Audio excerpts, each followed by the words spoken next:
Okay, well, it's been a while since I posted an Arion Games video, but I thought I would post one now to talk about the official Fighting Fantasy board game, which we're going to release next year. So we have a prototype version. We took it to Fighting Fantasy Fest a few weeks ago, and I thought I would talk you through the anatomy of a board game, what is going to be in it. Now, this is still a prototype version. And I think that's important to say first. The components that you're about to see are not going to be the final components. The rules may change slightly. I think they're pretty much there. How it looks will change.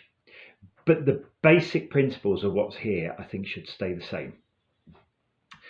So it's going to be a tile-based game. And so what we have is a character sheet, if you like, for each hero. So here we have the dwarf. Skill 1, stamina 7, luck 3, no magic, couple of special abilities, perk provisions, inventory, and so on. So the character sheet looks very much like the character sheet for Advanced Fighting Fantasy, or even for one of the Fighting Fantasy game books. And there are going to be 6 or 8 characters in the final game. At the moment, we've got Dwarf, Knight, we've got a Wizard, will be upside down, we've got Rogue, and we've got some others there.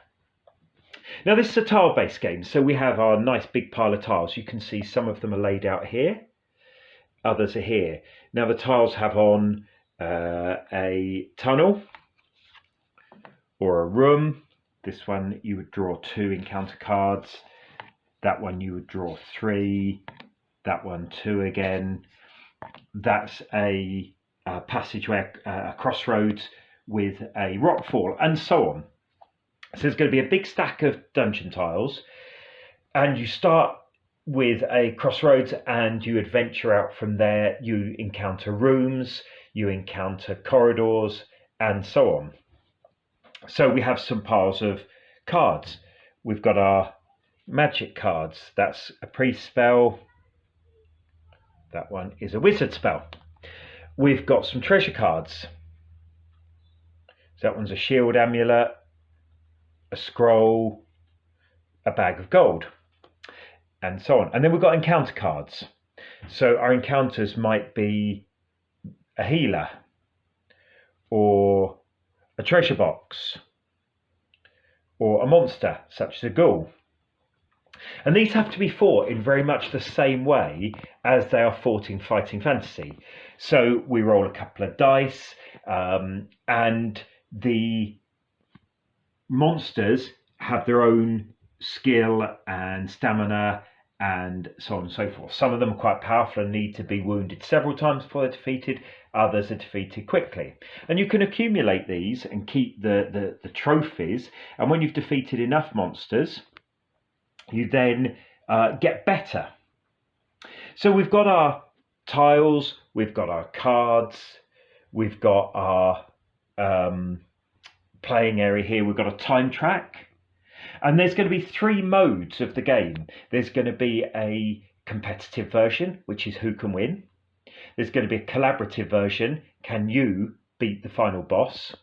And you can see the miniatures that I'm using at the moment for the final bosses, with the 3 final boss cards at the moment: Balthasar, the Warlock, Zaradan Mar, the Diabolic 3.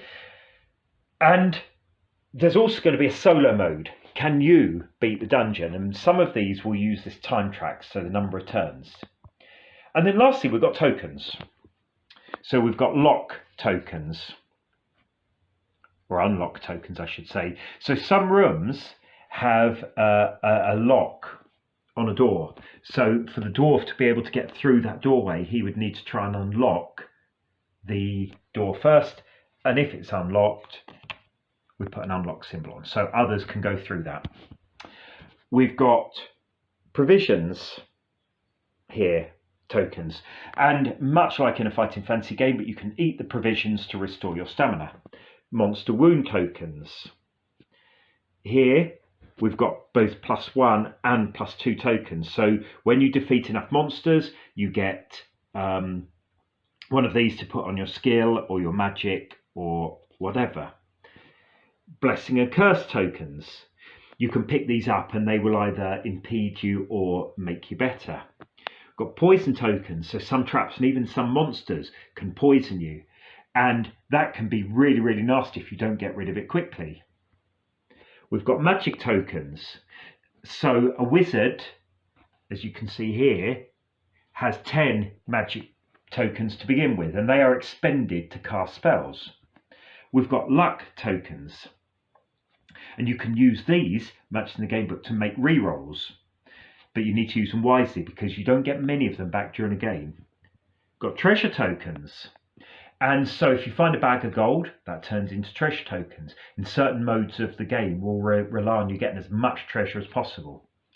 And then lastly, we've got stamina tokens. And of course, Fighting Fantasy wouldn't be Fighting Fantasy without stamina. So as you're injured, you lose your stamina tokens. If you lose them all, good night, and it's game over for that character.